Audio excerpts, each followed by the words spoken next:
we have discussed this fiscal calendars. So the fiscal calendars will be here in general ledger. Under calendars, we have fiscal calendars.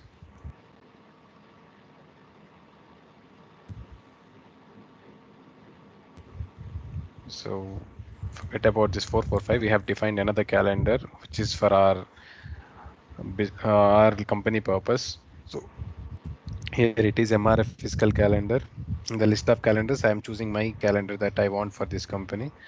And this one we have defined in some unusual way. I mean, I use this for breaking this calendar periods, but I'll delete this year and create once again so that we will create in a single pattern for all the years of 3 to 4 years like that. I'll just delete this year. Okay, I'm just deleting the year, not the whole calendar. Remember that. So I deleted it, and I'll create a new year here, starting from 1st of January to 31st of December, and I'll call it as fiscal year 2021 here, and select this one, months and length of period as 1, and I'll click on create. So any idea how many periods will be created here? Anybody? Total number of periods created in this kind of monthly calendar. 14. 14. So what are those 14? 12 operating, 1 opening and 1 closing. Exactly. 12 operating periods, one for each month, one opening period and one closing period. So 12 periods will be created. So as I told you again, we can create closing periods as many as you want at the end of each period if you want. Or you can create as many as you want closing periods. But usually this is the default number that we get when we create monthly calendar. 14 periods will be created, one opening, one closing and 12 operating periods. Fine. Then to create a new year, we have to click here on the new year. So the new year will start from the end date. I mean, the next date of this end year, ending fiscal year 2021. So we have 1st January 2022, and the end of fiscal year is 31st December 2022. And you can rename it just like adding this fiscal year 2022, saying it as copy from last fiscal year, which means it will copy the same pattern from the last year fiscal calendar, which is monthly calendar pattern. So if I click on create here, it will create 2022 and it will create the same pattern. So starting from 1st of January 22 to end of December 31st 2022, we have months divided properly. So I'll create some 3-4 years such that during fixed assets, if we might use this calendar, the transactions will show up because we might have a lifespan of 5 years or 6 years for fixed assets. Usually they'll create more years, or if they use separate calendar for fixed assets, we'll see that concept during fixed assets module. Okay, then they'll create more years in those calendars and they'll leave over like 1 or 2 years or 3 years in these calendars. So they can easily create an year, by adding it like this. So you can just click on create again. So starting from 2023 to ending 2023, just copies the same pattern. Sorry, I should have added this FY here. So okay, I'll just delete the year, again create the year. I'll just add FY here and click on create. Same, I'll create one more year for 2024. Okay, we don't use all such, but so we have 4 years now in this. So when you have 4 years, you can record transactions for all 4 years. If you don't have any year left, suppose if you don't have year number 2022, and if you're going to create a transaction for 2022 year, it will not allow you, or it will not allow you to post it because you don't have such date in your fiscal calendar yet, and you're not permitted to post on those particular dates which were not mentioned in your fiscal calendar. So if you have that year configured or that particular date or period that is configured in fiscal calendar, then only you can post a any transaction using that date. Okay, so that would be all with fiscal calendars. So if you're clear about this concept, today we will discuss about the one new concept. Actually, it's not ledger calendar. It's a very small concept, but I mean, we will discuss it deep because you might face interview question in these ledger calendars. There are quite few interview questions that you can face in, and you might also get support issues in this ledger calendars page. Let me know if you have any doubts until the fiscal calendars.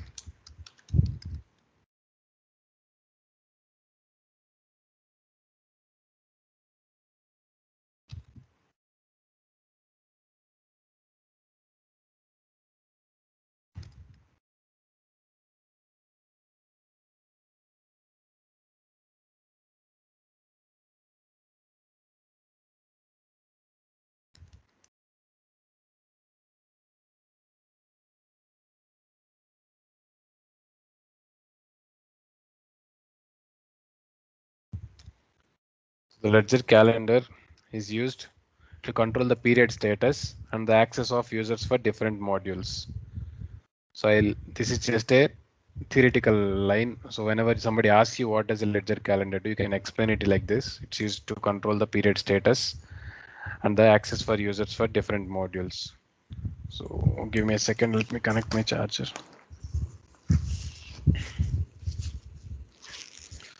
So if you understood the definition, actually I'll show you it in practical how it works and how it is designed to work.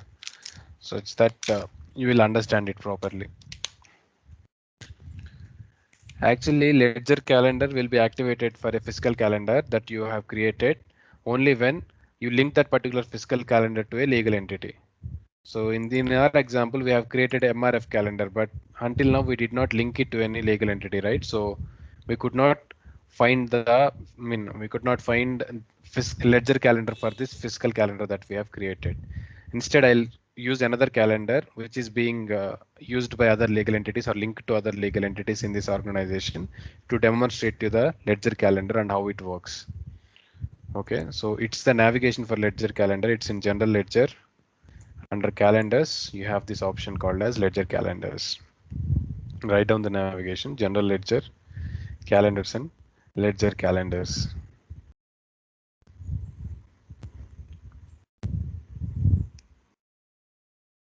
So if I click on ledger calendars, it shows me some active calendars. I can see the calendars here. So, but I can see my MRF calendar, but I can't see, I can see the details, but I can't see all these things here because I did not link it to any legal entity yet.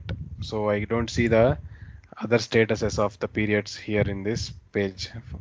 So whenever you link it to a legal entity, you will see the list of legal entities to which this calendar is linked to.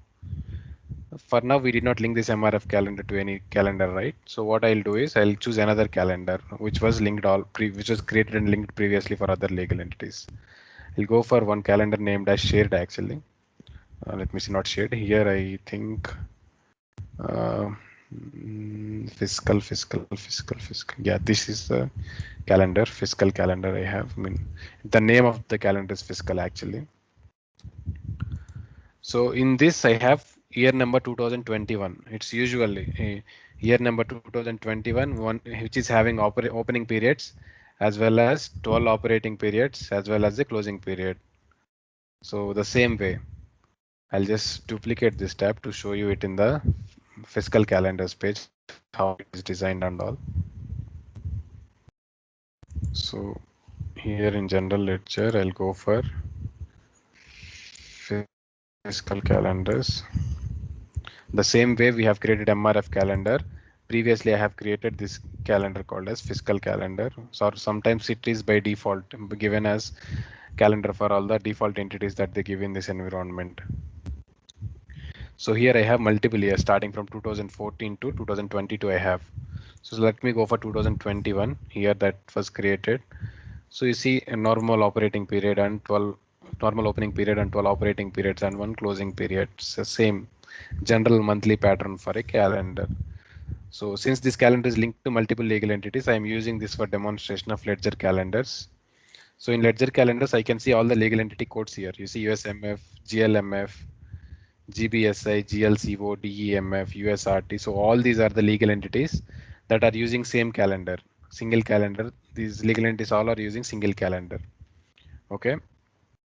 So what happens is in this particular page, as I told you in ledger calendar, it is used to control the period status as well as the access of users.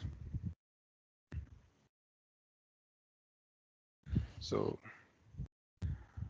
It is used to control the period status and the access of users for different modules, as I told you. If if we go in here, you can see this. All the normally from the fiscal calendar, you see periods here, right? So all of them will be shifted onto the other side. So you see opening period here, period 1, 2, 3, 4, and like 12 and closing here. So if I go for January period here, from 1st of January to 31st of January, I can see the legal entity codes here, and I can see the status called as period status. Somebody should mute. I think Shiva should. I'm muting you. Okay, I see the legal entity codes here. So here I see the option called as period status. So period status, if I drop it down, I can see on hold, open or permanently closed. So what does this indicate? Or this on hold or open or permanently closed means? It means like if it is an open status, if this period from starting from January 1st to 31st of January, users are allowed to post transactions within this period, or it is open for posting transactions. This open status indicates open for posting transactions. If you keep it on hold, means you kept it on hold or suspended this period, or you kept it on hold for such that the users will not post any further transactions in that period.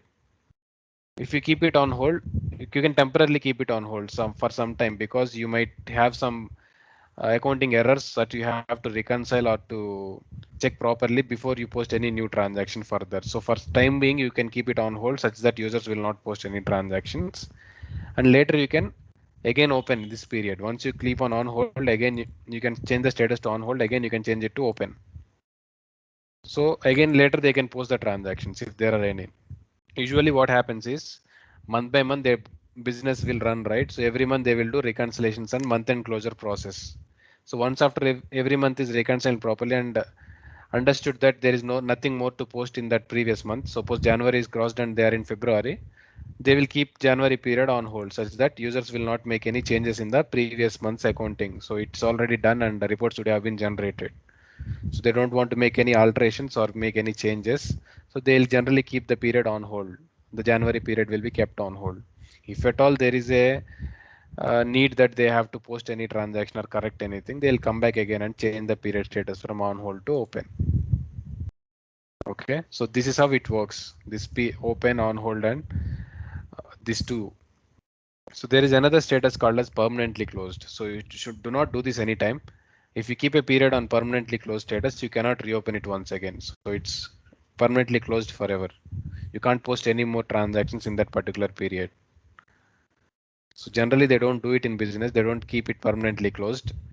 Sometimes they will do once after complete year business is done and you have audit, or your audits are done and your accounts have been published and everything is fair, then they will permanently close that period such that there is nothing else to do in that period, right?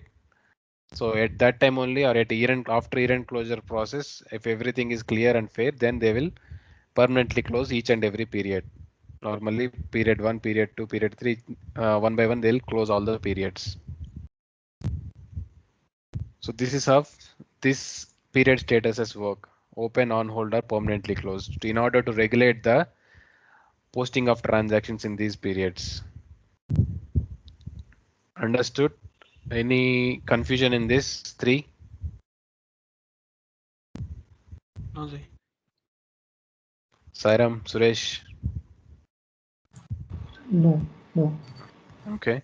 So just write this down. I mean, these three periods and the purpose. Somebody is asking something. Yeah, what is reconciliation? Reconciliation. Anybody have any explanation about what is a reconciliation?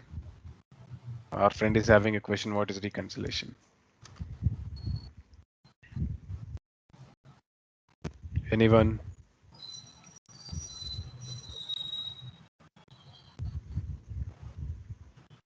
No? Sairam,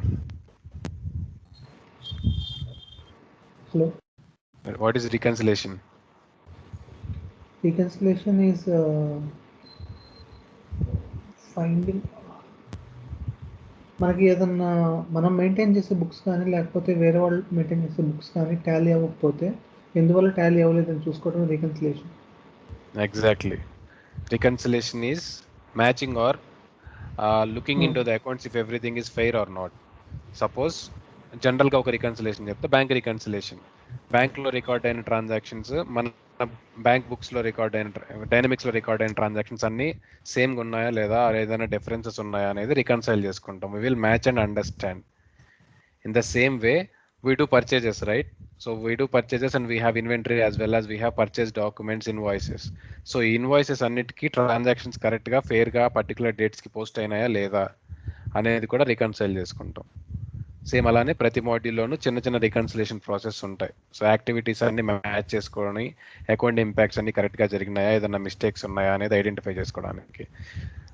ఎందుకు reconciliation చేస్తారు period monthly or weekly ఇలా ఎందుకంటే, so if you go after a long period ఒక 5 months 6 months reconciliation చేయకుండా match చేసుకోకుండా correct చేసుకోకుండా ముందుకు వెళ్ళిపోతే వెనక్కి వచ్చి చూసుకుంటే చాలా మిస్టేక్స్ ఉంటాయి మన అకౌంటింగ్ సిస్టంలో. That has to be corrected and కొన్నిసార్లు మొత్తం మిస్ చేయొచ్చు అండ్ లాట్ ఆఫ్ డేటా ఉంటుంది 6 months 7 months అంటే. అదే వీక్లీ మంత్లీ రికన్సిలేషన్స్ పెట్టుకుంటే ఐ మీన్ ఒక షార్ట్ డేటాని ఈజీగా రికన్సైల్ చేసుకోవచ్చు అండ్ మిస్టేక్స్ని ఐడెంటిఫై చేసి అప్పటికప్పుడు అదే పీరియడ్లో క్లియర్ చేసుకోవచ్చు అంతే. Right? Yeah, okay. Hey, Prakash. Got it? Got You it. want me to? Okay. You understand Telugu, right? అవును సార్ వచ్చు sir. I think everyone in the class understands Telugu, so that's why I switched my language to Telugu. Okay. Um, that's the process of reconciliation. Generally, once they reconcile or identify if everything is fair, then they'll keep that period on hold or they'll keep it on permanently closed, maybe at the end of the year. Okay. So that's what this period status note status is, such that in interview they will ask, do we have anything concept called as period status or what kind of period statuses we have? So what happens when we keep a period on hold? What is it? It will guide to where it will guide to, or what roles are done in ledger calendar. They might ask multiple questions. Okay, if you have all these 3 periods and what are these period statuses indicate in mind, you can answer it properly. Okay, so this period 1, which is from 1st of January to 31st of January. Since the same calendar is assigned to multiple legal entities, I can see this period available for all the legal entities. USMF is a legal entity, GLMF is a legal entity, GBS is a legal entity. In the same manner, we have multiple legal entities. Suppose if I want to change the period status for these 3 legal entities at a time, so I want to keep on hold for these 3 legal entities. Once I click on mark, I can change the period status here for these 3 at a time.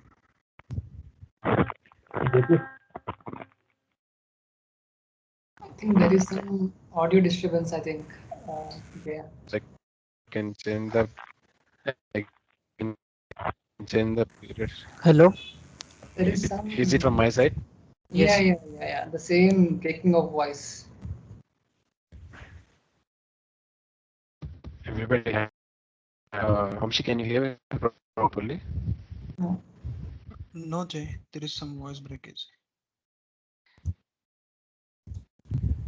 The Wi-Fi is not working again, so it's, let me connect it to my mobile data then. 1 second.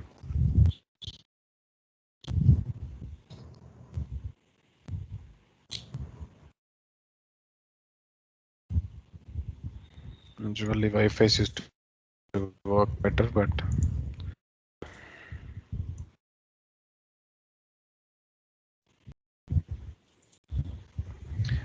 how about now? Can you guys hear me properly? Yeah, it's perfect now. Okay. So actually, I was trying to explain you that since this calendar is assigned to multiple legal entities, and if you want to change the period status for multiple legal entities at a time, suppose if you want to change this for all these 3 legal entities at a time, you can select these 3 legal entities here from the selection button on the left hand side, and here you have this option called as update period status. So if you click on update period status, you can see on hold. I mean, you can update period status at a time. So on hold or open or anything. If I say on hold and click on update, see for these three legal entities, the period status changed to on hold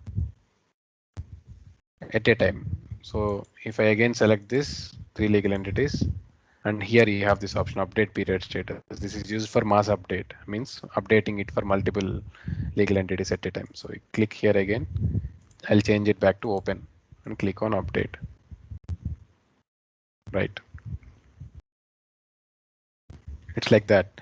And if I select here this one, it will select all the legal entities at a time. See here, selection is for all, and I can change it for all at a time. On hold, click on update. So every for every legal entity, this period of January is kept on hold. And if I want to change again, select all the legal entities from this side here. Again, change the period status from on hold to open and click on update. Right. So if at all this calendar is assigned to or linked to only single legal entity, I'll see only single legal entity here. Like if USMF only, I don't see all these things again.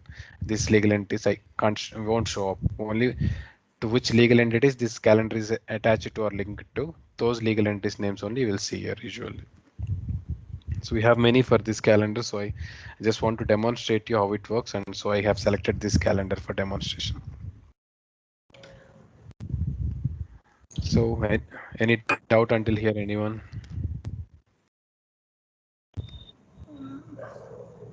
So when might such a situation or occasion arise where we will be changing for all the legal entities? I mean, one calendar, like going for selecting two or more than two or three or something like that. Suppose if you have legal entities all are located in a single country, suppose in India, everybody will follow this, every company will follow the same calendar period, right? From April 1st starting to March 31st will be the ending. So they'll, if they want to follow the same pattern of months and all, so they'll create a single calendar and they'll link it to all the legal entities. Okay, no need to create separate calendars for each legal entity. Okay. Generally, if there are any differences in the periods or if they want to maintain separate calendar periods, then they can create. Suppose few legal entities are located in US and few are located in India. And for US legal entities, you can create a separate calendar from starting from January to December 31st. And for Indian, you can create another calendar, two calendars you can maintain. So for all the four legal entities in US, you can give that calendar. For the three legal entities in India, you can give the Indian calendar. Got it? Yeah, thank you. Mm. So, so in the same way, it's only for January period. How can we link a calendar to entity? We will get to that concept, okay? I'll show you how to do that. Without doing that, we don't proceed further actually. We'll do some early setups and we'll link all of them at a time. The currencies, the calendars, chart of accounts, or accounts, everything. Okay, right. JP, Sheshu. yeah, if in case somehow the reconciliation got matched and we had permanent closed the books, but later we discovered that something went wrong and we need to adjust something in between the period. So in that case, No possibility. hmm? No possibility. No possibility. So we need to Mm. go with miscellaneous, right? Is that or Mostly you will adjust those in the other period, whichever is open, the very latest, very next period to that. You will try to adjust in that period mostly. okay? Okay. Else, it is technically possible actually. If a technical consultant will build up a code or write a code to change the period status for a period, it can be done. But I mean that's not normally possible. Functionally, it's not possible. Okay, for that you have to overwrite the code and go against the policies. So that is also possible, but not most of them will do that. They don't keep it on permanently closed often. They don't at all keep it actually. So will this have an effect on auditing? I mean, this kind of things like. No, for this calendar periods, you don't have any auditing. Generally, for accounting, you will have auditing, right? I mean, if something goes wrong, as just now we have heard like a situation scenario wherein Of something course, has of went wrong and it has been closed. mm. Will that kind of have an impact on auditing? Like, will they ask such a thing actually? they will ask you. So they will ask you why this transaction is posted, and you know that it's not correct transaction, and you will tell them that you could not post a reversal transaction in that particular period because technically it was impossible since you have closed the period. So you have posted a reversal transaction in the later period, which is open by then. So it's just a hypothetical question. I mean, what I ask is what I understand. It's normal. Your accountants will have complete knowledge. I mean, in business, people will have knowledge why they were unable to reverse any transaction, or so they will note down all the things that they have to explain to the auditors at that at one point at the end of an year or a period. Definitely. Okay. Again. Okay. And in the same manner, you can close any period or change the period status from open or on hold or permanently closed. If I just keep this on permanently closed here, it will ask me this one. A permanently closed period cannot be reopened, and now transactions cannot be posted, and new transactions cannot be posted. Are you are you sure you want to permanently close period 2? So it will give you a second question to choose. So I will choose no. So I can change it back to open. Okay. If I choose if I choose yes, it will change to permanently closed, and I can't reopen it again. So I have one question, Jaya. Okay. I mean, since it's not virtually possible to again reverse the kind of thing if something has been labeled as permanently closed. So is there any kind of user exit, or like we can ensure that people can't really use that option, limited for only for few people? Actually, every user won't have permission to this page. Acha, acha. Only one particular role or few particular roles you have. User roles will be there in system. So for each user, they will have specific roles. For general ledger users, they will give roles related to general ledger transactions and tracking. For accounts payable, they'll give accounts payable clerk and accounts payable manager roles. Those people don't have access to this calendar page. Definitely not. Only few people, and who used to be very keen, and those consultants only mostly have system admin role. And system admin role is that have the power of controlling all the system or having access to every page in the system. So once you are given with system admin role, then you can access this calendars and all. Okay, not everyone can access this ledger calendars page. Okay. So that's what we are again going to discuss about here. The next topic here within this, we'll see. So as I explained you the concept, so it's used to control the period status, and the second one is to control the access of users for different modules. So now here this period is set to open.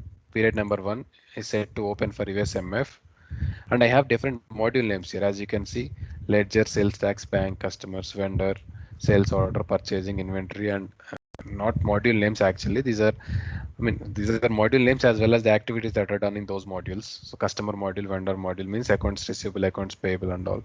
So sales order processing, purchase order processing, and invoicing, inventory related, production module, and project. So what does this indicates is for this particular period, January 1st to January 1st to 31st of January, which is open for USMF legal entity here, where the status is open. The access is for all the users, or the access is given for all the users. Again, the user permissions that are given to the users individually will override this access. But here, as indicated, this all the users can post the transactions or open or access those particular pages. So general ledger can be accessed by all the users. I mean the activities in general ledger. Sales tax module can be accessed by all the users. Bank can be accessed by all the users. Customer, all the users. So other than this all, if I drop it down, I can see some user groups here. User groups can be created. User groups means if there were 20 employees in the 20 users that were created in ERP, you can group four of them as you can group four of them as approvers, or you can group four of them as test group, or any other group name you can give. So according to the location, you can give the group name. According to the legal entity, you can give the group name, or according to the role they are in, you can give a group name and keep all the users in that group. So firstly, we'll create users. Then we'll group the users.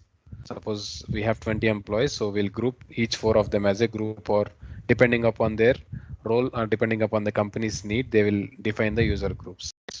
So where these user groups are configured is it is in organization administration. I'll show you here. Actually, in organization administration, we have this concept. Sorry, not in organization administration. Pardon me. It's system administration. We have this users and user groups option.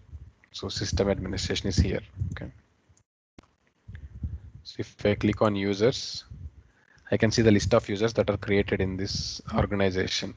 So these are all the user names. So JP, admin, April, Charlie, Daniel, Emmanuel. So all of them are the users here in this system. So each user will have a user role.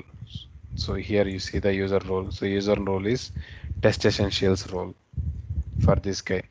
For this person admin, with which credentials I have logged in actually. So this one AXT360 Amirpet 16 Outlook. So I logged in with that credentials only. So I am now with admin role here.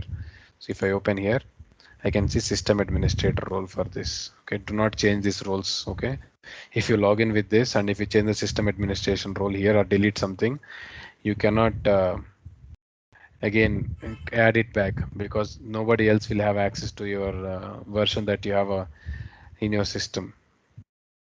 See, normally in business there may be few people who is having admin roles and they can add you back once again, but here in system you only have the access, right? So no one can give the admin role once again to you, so don't change any roles and roles here.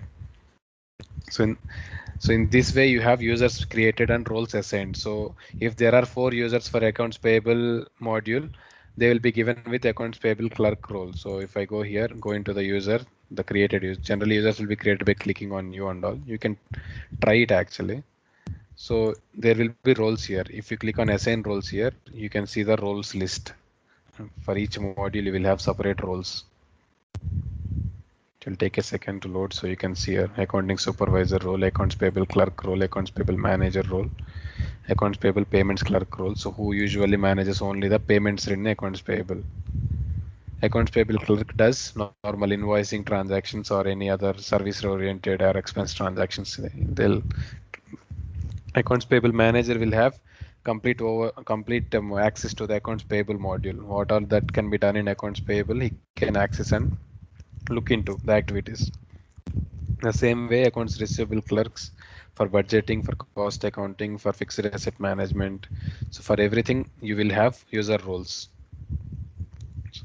Once you give a role to that user, suppose if I give accounts receivable clerk to the user, he can only access accounts receivable, and in also accounts receivable, he can't change any master data. He can only post some transactional data or create any journals or post them. That's all. He can't open any other modules, or whenever he click here on modules, he don't see all these modules also. He can only see accounts receivable or some other modules related to accounts receivable like sales and marketing and credit and collections like that. That's all. So everything is in control with users and user permissions here. And then users can be grouped as user groups, that is seen here in system administration again, just under users. If I click on user groups, I can see some groups that are created. Here I can create another group, like usually I'll just create it as MRF user group.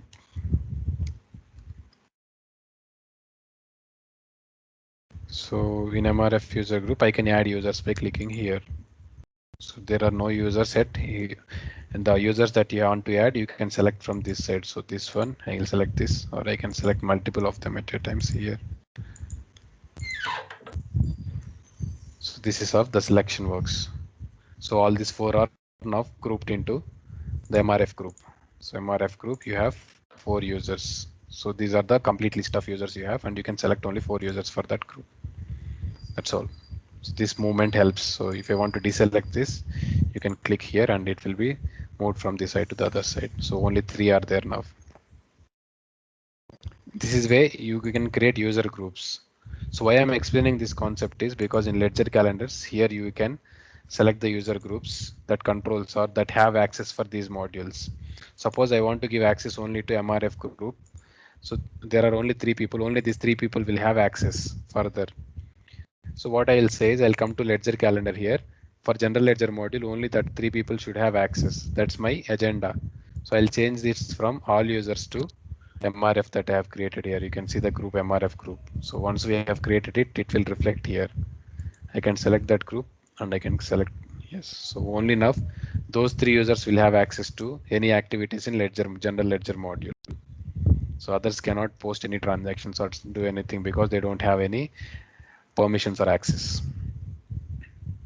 So that's how I can give access to my users or group my users accordingly, according to the module or according to the role or according to the company. Anything I can group them and I can change the access or I can permit the accesses or I can stop the accesses in that manner. For bank module also I can give it for MRF again. So like this. And then I can change it back to all users again if I want to. Same way if I want to. So the two things that ledger calendars allows you to do is one is to keep the change the period status. The second one is to give the access or user permissions for each module and for each period again. So this is only for one period. For January period only. If I change it, these three the people will have access. Again, for going for February period, everybody will have access. So it's for period to period again. Only for January dates, I can change it here. Only for one legal entity again here. So if I want to change it for all the legal entities at a time, so for all this ledger module for these 3 or 4 legal entities that I select here, so I can click this one, update module access. So there it asks me which module you want. So there are a lot of modules, right? Ledger, bank, customer, vendor. So I'll select ledger module here, select, and here I can select the group to all of them or to few of them. I mean, I can select my MRF group that I have created, select it and update. So see here for all these 4 legal entities for January period for ledger module, only MRF users will have access. The 3 people in this MRF group will have access. The others who are login with other credentials will not have access. So if you log in with these 3 user credentials, then only you will have access or permissions. So I can select once again. So all these 4 to change it back, I can click on update module access, select the module once again, ledger, select it, select the access level to all users, select it, update. Right. There is also an option called as none, which means every user will be restricted. Generally, if you keep it on hold also, everyone will be restricted. And if you keep it as none also, every user will be restricted. But it's only for one module, you know. If you keep on hold means it's for all modules again. It will be applicable to all modules and all activities in ERP or in Dynamics. So if it is for individual modules, I can control it from here for all users or for no users. So these are the 2 major concepts or major features that are there in ledger calendars. Updating the period status or updating a module access. Got it, guys? Any confusion in this? You can ask me questions. We are open for questions. Ajay, Hello. I have a question. One by one. Vamsi. Yeah. Suppose there is an user who is taking care of 2 legal entities, and we wanted to restrict his permissions for the, I mean, he can post the transactions for ledger module in one entity, and he can post the transactions for bank related module in other entity. Then how do we configure that? So you have to configure groups accordingly. But he's there in both the So groups. if he's there in both the groups, then generally if you have to give 2 separate permissions. For ledger you can create one group, for bank you can create one groups. See, you can create as many groups as you want and you can add the same employees again and again. Okay, just like I have created MRF group here, I have added 3 employees. So I'll create MRF2 as another and I'll add an additional employee. That's all. Those 3 employees as well as an additional employee. So that I can give here for banks in the MRF2. I mean, in the banks, I'll give the permission for MRF2 group. Additionally, he will have permission. For Ledger, he wouldn't have, but the other 3 will have the permission. Okay. Okay. Yeah. So, actually, you can design your user groups as many as you want and accordingly. It's not the same that point that you have to use the same user group and how can we restrict a single user in that user group once again. So you can create as many user groups and give those user groups usually rather than restricting a single user again who is added into the group. Okay. Okay, So fine. actually in ledger calendar, when fiscal calendar, when we have created, we see all these details, this fiscal year, I mean starting date, end date, and there is a field called as comments. I told that it is a maintainable field where you can add any other data that whenever somebody access that period, they will look into that comment or any other note reminders for them. So that you add there in the fiscal calendar, that will reflect here in the ledger calendar as well, those comments. Okay. Okay. So, and if somebody have or any other comments about it or any suggestions about the period when somebody is changing something here, they can also refer the comments. So apart from this and these two options, anybody have any doubts, anything? And somebody's asking something else actually. Who is this? Yes. Santosh is asking something. Yeah. Yeah. Tell me. We have given for period one, right? Like for Hmm. January, we have given the permissions to some people. What if Okay. you want to give the permission for 3 periods at a time? 3 periods you have to give one by one. No option. Okay. Okay. Period by period you have to give. Okay. Thank you. Welcome. And anyone, any questions?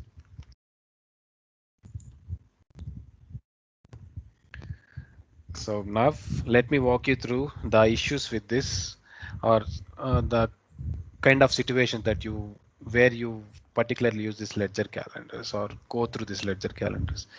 Generally in month-end process, once after, as I told you, the reconciliations and month-end closures, they'll ask the consultant to keep one period on hold. Suppose for the first period January, accounts are done and the books are almost cleared, everything is clear. So they want to close that. I mean, they want to hold that, keep that period on hold such that no other adjustments or other users will post any transactions. So they'll come here and keep it on hold in business times. Sometimes what happens is they'll forget that they kept this period on hold and they'll try to post any transaction for the previous month. Or some of the users who is not having permission for one of the module will try to post any transaction in that particular module, and system will say that there is no user access or user permission to post such a transaction. Or it will guide you through the with an error message saying the period status is on hold and you cannot post any transactions when the status is on hold. Then what you will understand that period is kept on hold. You will come back, you will change the period from on hold to open, and you will be able to post the transaction. And again, after that, if they want to keep it on hold, you will come back again and change the period status from open to on hold. So usually users don't have any knowledge. If they get that error message that period status is on hold, they don't know. They might not know what is a ledger calendar, what are the different options in ledger calendar. They only know how to use the accounts payable module, create a purchase order, post an invoice. So they only know these 2-3 steps and process. So they might be confused when they have this kind of error message and they'll come to you or come reach out to the consultant so that I am facing this error message when I am doing some action. Can you please review and get rid of this? Let me get rid of this error. So you have to do this action. That's all. So in support, usually you'll get these kind of issues. Users might face in regular business, they might face issues regarding these permissions and all. So you can recheck it from here. So anything else? No? Okay. Somebody's asking something or trying to ask. Seshu. Chappa Seshu. Seshu, we can't hear you. At least me, I can't hear you.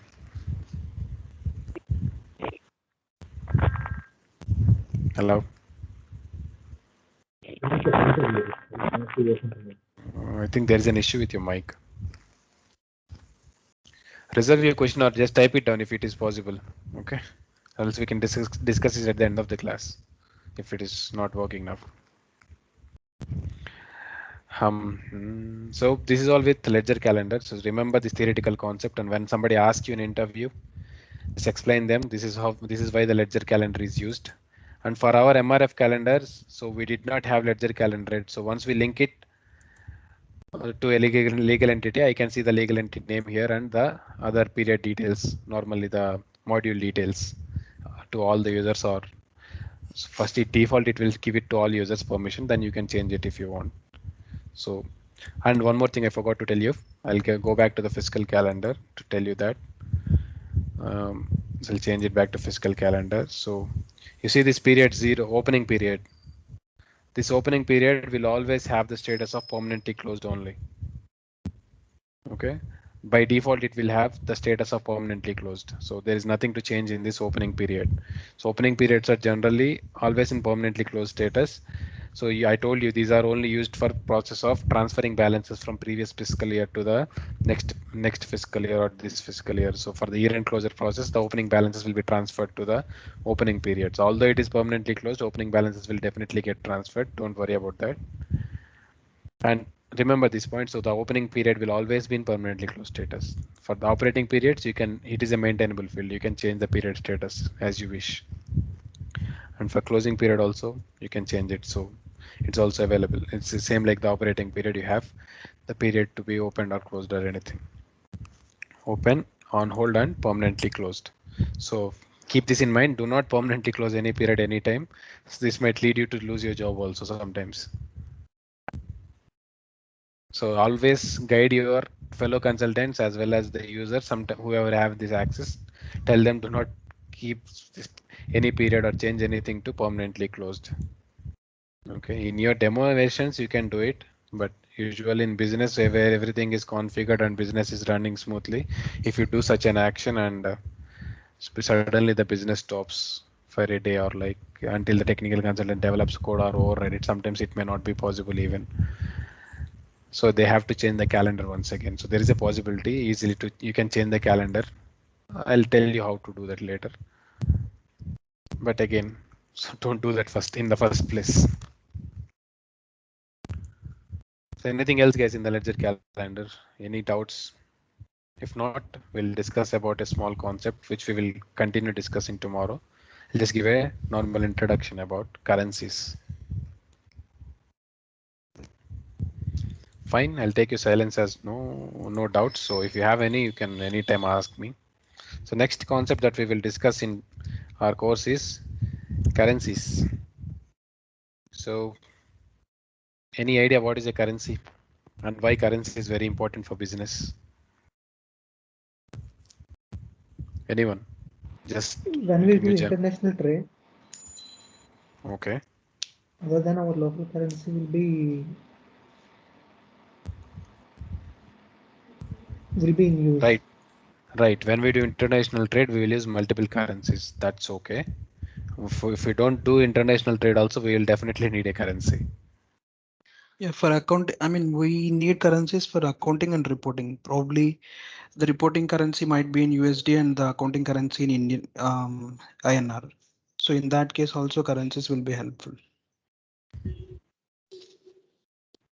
Okay.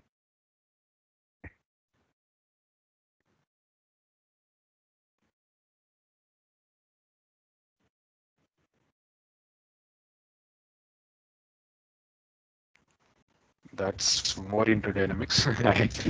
Of why currency is used in business. Okay, let me tell you. So currencies are configuration in dynamics as well as in business. Whenever you record any transaction, you record like if you record a transaction like rent is some 10,000, what $10,000 or 10,000 euros. So every transaction that you record will have a currency along with the amount that will definitely have it. You should definitely have a currency tag. So because my voice is not clear, Vamsi. Yes, Yes, Jay. yes, yes. Actually, non-net Is it not clear for everyone? Okay. How about now? Somewhat like same thing.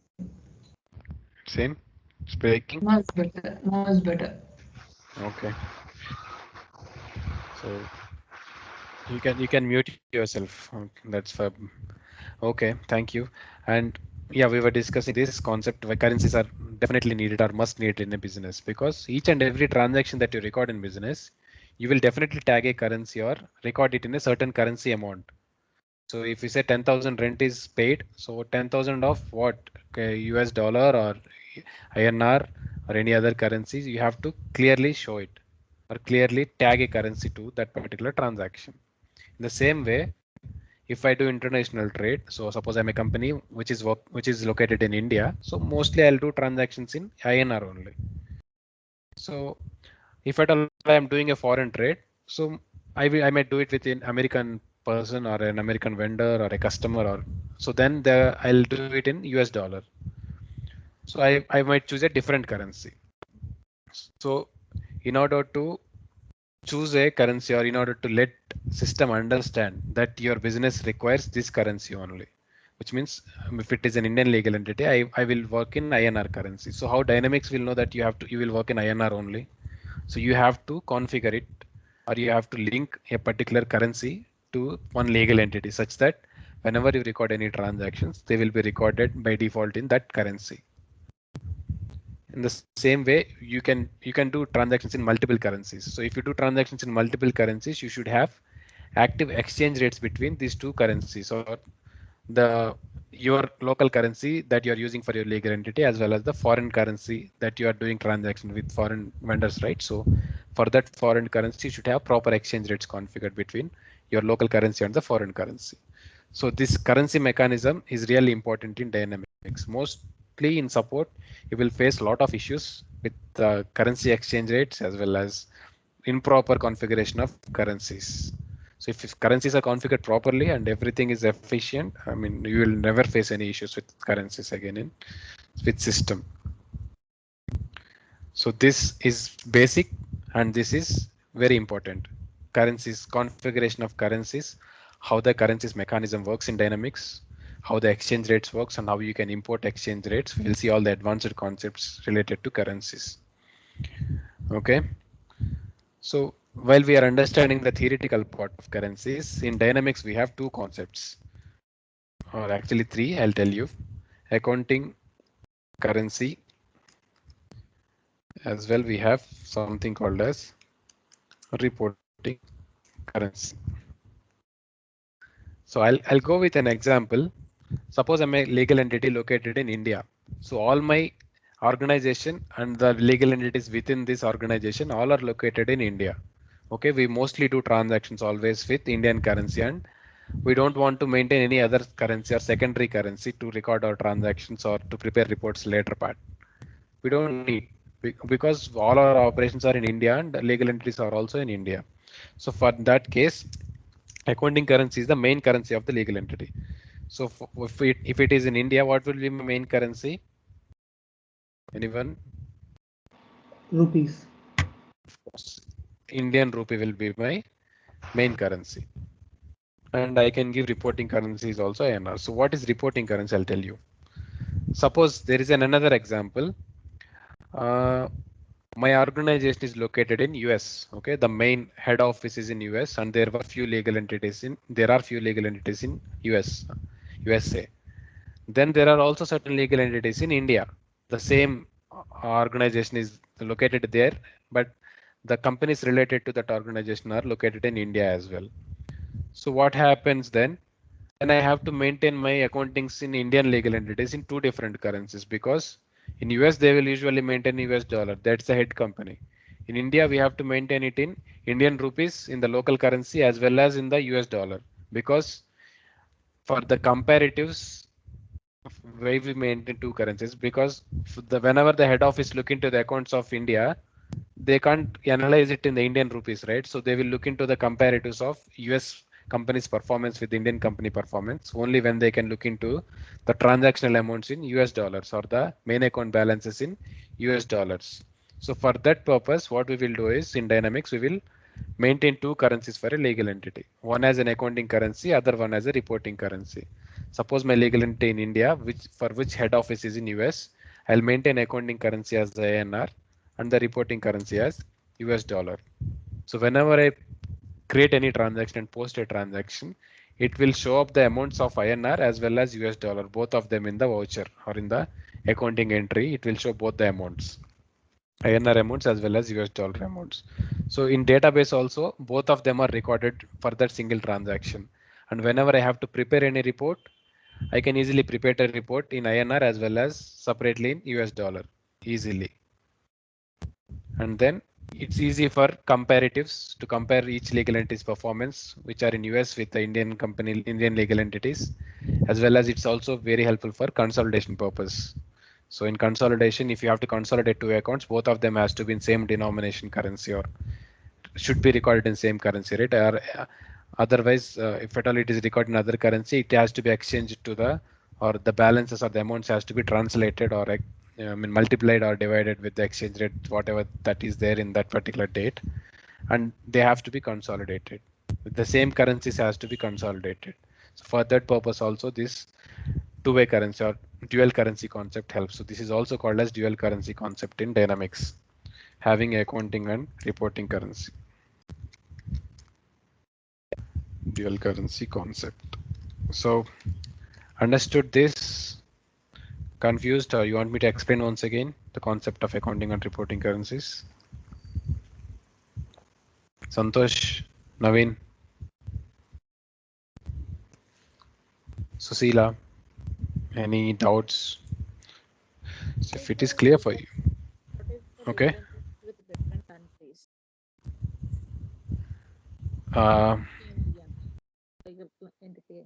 so my head office is in US. Okay, legal and the from that head office or from that for that organization, I have a subsidiary company located in India. So for in that case, I'll maintain my accounting currency as INR for the Indian legal entity for the subsidiary company located in India, INR, and then reporting currency also I'll maintain, which will be in US dollar. So if you want to, Yeah, what is your exact question? actually, if the legal entities divided into, I mean, divided in other countries as well, like UK, Okay, along with the Indian legal entity, the okay, head company has different legal entities in other countries as well. Then what will be the case? fine. So anybody have any answer for Susila's question? Then what will be the case? I mean, the respective countries will prepare the books in their own currency, and the consolidation statement will be prepared in the reporting currency, let it be in USD or UK pounds. Exactly. Okay, Exactly. So as thank you. Susila raised this question, I'll repeat that question once again. So my head office is located in US, or the main organization office is located in US, base is US. I have subsidiary companies in India as well as in UK as well as in other European countries. In that case, how this currency mechanism works or how accounting and reporting currencies will be maintained for different subsidiary companies which are located in other locations other than US. So as I explained you the example of Indian legal entity, Indian subsidiary, which use accounting currency as INR and reporting currency as US dollar. The same manner, if another subsidiary company is located in Europe or any other European country like Germany, suppose, and therein their accounting currency is euro, they'll use the accounting currency as euro, and reporting currency it will be same US dollar only all the time because the head office is in US only, right? So they'll record the transactions in euro as well as in US dollar. The same way, if it is in UK or in Great Britain, you have GBP, British pound, will be the accounting currency. Reporting will be US dollar. It's like that. So I have a small question for one of you. I'll just ask it. So my parent company. Parent company is located in, sorry, UK. So the currency is GBP. Subsidiary, I see, subsidiaries located in India. So again, I can say China. Wrong. Okay. And Australia. Okay. So for currency of India is INR Okay, China is CNY, Chinese yen, and for Australia it is Australian dollar. Okay, AUD. Now my question is to my friend Sairam. So for the Indian legal entity, Indian subsidiary, what will be the accounting and reporting currencies? Accounting currency is INR and reporting And currency will be Great Britain pound. again, please. Accounting currency is INR. Okay. Reporting currency will be Great Britain pound. Oh, exactly. Accounting currency is INR and reporting currency is GBP, Great Britain pound. So my local currency will be my accounting currency for the Indian subsidiary, and reporting currency will be the my head office per parent company's currency. So now this question will be to my friend Suresh. Suresh, you there? Okay. Then to Santosh, what is the currencies selection for China legal entity? Yeah, accounting currency will be CNY and reporting will be GBP. Okay, accounting will be Chinese yen and reporting will be GB. GBP. So anybody else can answer for Australia? Accounting and reporting. Sidhu. Accounting currency is the AUD and reporting will be the GBP. GBP. Yeah, yeah. Okay. Meanwhile, I have one question. Mm. Like it was like the value of the money INR will be varies right with the compared to the GBP. If Of suppose course. GBP dollar, like suppose GBP pound is Pounds. 80 rupees for today, and Indian value will be fluctuates like around 40 to 50 rupees, something like around like that. So how this both will be tallied? Yeah. Right. Good question. So you have to say if you have any idea. I think they'll create some foreign currency revaluation account and they'll post the difference to that account. That's later part. So that's Okay. at the end of any period usually. But initially, how it works. Suppose. Yeah, someone is saying something. Yeah, please. Is it linked to any sort of exchange site wherein the information is taken constantly, or like Maybe. just guessing, a wild guess? Your guess is not wrong. Your guess is right actually. Exchange rates are imported on daily basis in system. I'll show you how to do that too. Okay. So Sidhu asked the question. So if I'm recording a transaction today, suppose I'm paying a rent of 10,000 INR. Okay, 10,000 rupees in my Indian legal entity. I'm paying it for some other person who ever gave me a building. I'm paying 10,000 INR. So how can this be recorded in GBP again? So I only gave 10,000 INR in the transaction. So this will automatically be converted into GBP.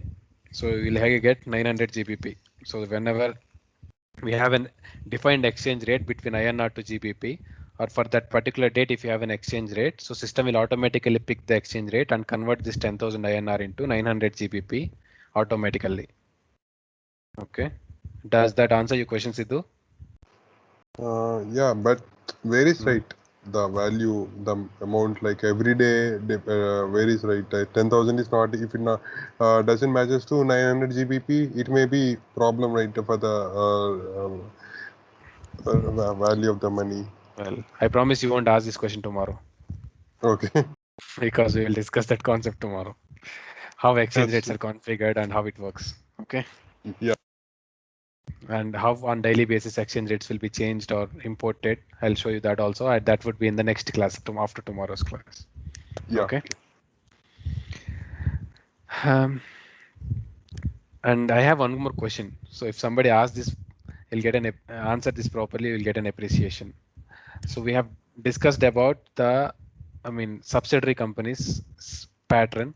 So I have this question: if at all for my main legal entity or my head office or parent company or some of the legal entities that are located in this UK location only. Okay, so what is my accounting and reporting currency for this UK location currencies? UK location legal entities, sorry, which Both are will be located GBP. in. So who answered that? Santosh? Okay, Yes, bro. Santosh's opinion is both will be GBP. Anybody else have Can you different? please repeat the question once? So previously we have discussed about the subsidiary companies located in other countries other than UK. But now I'm asking about the parent company or as any other legal entities that are located in UK itself. In that case, what will be the accounting and reporting currency for those legal entities? The legal entities located only in UK.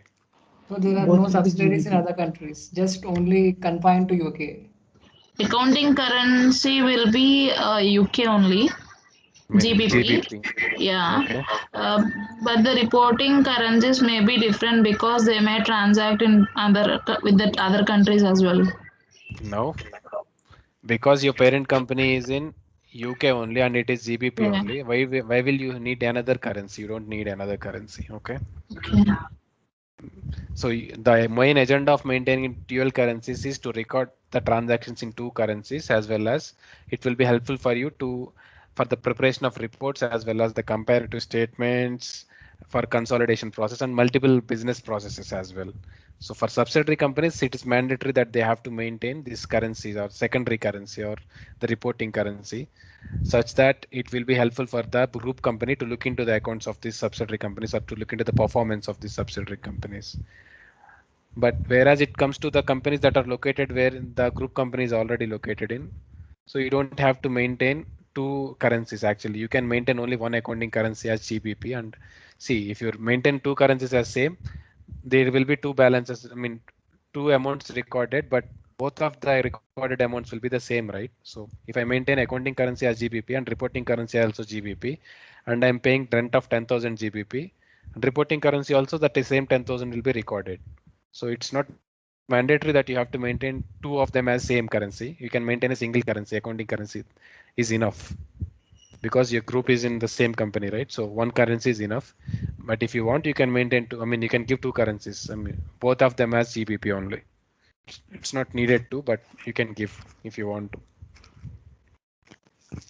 Got it, guys? Yes. Bala, Yes. Santosh. Pretty much, pretty much. Okay, very good. So that's all with accounting and reporting currency. There is another concept called as triangulation currency. Uh, Actually, it will take a while if I explain you. Just give me 2 more minutes. I'll just explain you quickly. Triangulation currency concept. So this concept comes into applicability at certain situations. Suppose normally USA and India have business transactions on daily basis. We have good trade between America and India. So we always have active exchange rates. Who provides these exchange rates usually? It's actually the Reserve Bank of RBI. India in India. Yeah, RBI provides exchange rates in India, and the same way in different countries they'll have their authorized banks that will provide the exchange rates or that will finalize the exchange rates for that particular day. Or the previous day's exchange rates will be used actually for today, and today's exchange rates will be used for tomorrow. I mean, according to the market situation today, the next day's rate will be defined. So in that way. So we have active. Suppose if I want to do transaction between US dollar and in INR, I can easily do it because we have an active exchange rate on daily basis. But there are certain currencies which does not have active exchange rate between both of them. Suppose if I go for some currency which is in Mauritius, so there will be some currency in Mauritius. Okay, I'll just call it as MUR. So there is another country, Australia. So this Mauritius and Australia doesn't have any trade. They don't have any active transactions happening between them or any imports or exports, and they don't have any active exchange rates between those two currencies. Right, in that case, what can we do in business? If at all we are a company located in Mauritius and we want to record a Australian dollar transaction. If there is no exchange rate, how can we do that? We'll export to we'll export to that country which is regularly trading with Mauritius, and from there we'll take it. So that's one point. Yeah, that's correct. But we don't exchange the trade actually. So we will use that middle currency as an as a base currency for exchanging these two. Suppose for Mauritius currency you have euro to Mauritius you have active exchange rate. Again for euro to Australian dollar you have active exchange rates. Okay, so euro is a base currency. So you can use the exchange rate from here to here and here to here to define exchange rate from here to there. So simple mathematical equations, right? When x is equal to y, x is equal to 2y and 2y is equal to 3z. So you can easily define the equation between x and z. The same way, if you have an exchange rate between MUR to euro and euro to Australian dollar, you can easily define an exchange rate between MUR to Mauritius currency to Australian dollar as well, because you have a base currency in between. So this is called as triangulation currency. In between currency, which whatever we have is called as triangulation currency. Okay, that's the concept of triangulation currency in such kind of examples. So I'll show you how we can configure triangulation currency and how it works in business. Okay. But remember this point. So when there are no active exchange rate between two currencies and you have to record any transactions, we will use a third currency or third currency as a base currency to define an exchange rate between the previous two currencies. So here in this example, we are using euro as a base currency to define exchange rate between MUR and Mauritius currency and Australian dollar. So mostly they in normally in any business, if at all they have to use some currency as a triangulation currency, they'll usually use euro only. Euro is a default triangulation currency because with euro, almost all whole world is connected or whole world trade is connected and they have exchange rates. So normally now in this situation in market, every country have exchange rates properly between each other. Okay. In case if they don't have, this is a way, or triangulation currency is a way. That's all. Okay. 99% all the countries we have exchange rates between each other. That for that 1% we have this concept of triangulation currency. Understood this concept? Any confusion? Anyone? So I have a question. In these three currencies, what is the triangulation currency? Euro. Exactly, euro. Yeah, because it is a base currency and the third currency, so it will be euro. So what happens is whenever we record a transaction in Australian dollar, first it will exchange to euro and then it will exchange to MUR. So with the two exchange rates we have, system will automatically equate and define the exchange rate between AUD to MUR automatically. So I'll show you that in the next classes or while we do some transactions. Okay. So thank you for today, and this will be all for today. So I just go through this concept: accounting, reporting, and triangulation currency. They will definitely ask you these three concepts of accounting: what is accounting, and what is reporting, and what is triangulation currency. And they might also ask you the concept: what is a dual currency concept in dynamics? You can say you can maintain two currencies for a legal entity, and these kind of situations like parent and subsidiary company situations you can explain. And you can explain triangulation currency this scenario. So always for these kind of examples, try to explain with scenarios or situations or examples, so that your interviewer will feel impressive. Interviewer will feel impressed that you know the concept clearly, or you have practical applicability. Right, guys? So we'll meet up tomorrow. So we have discussed ledger calendars and the currencies introduction today. Tomorrow we'll configure currencies, see the currency menu as well as the exchange rates concept. See, they don't miss tomorrow's class then.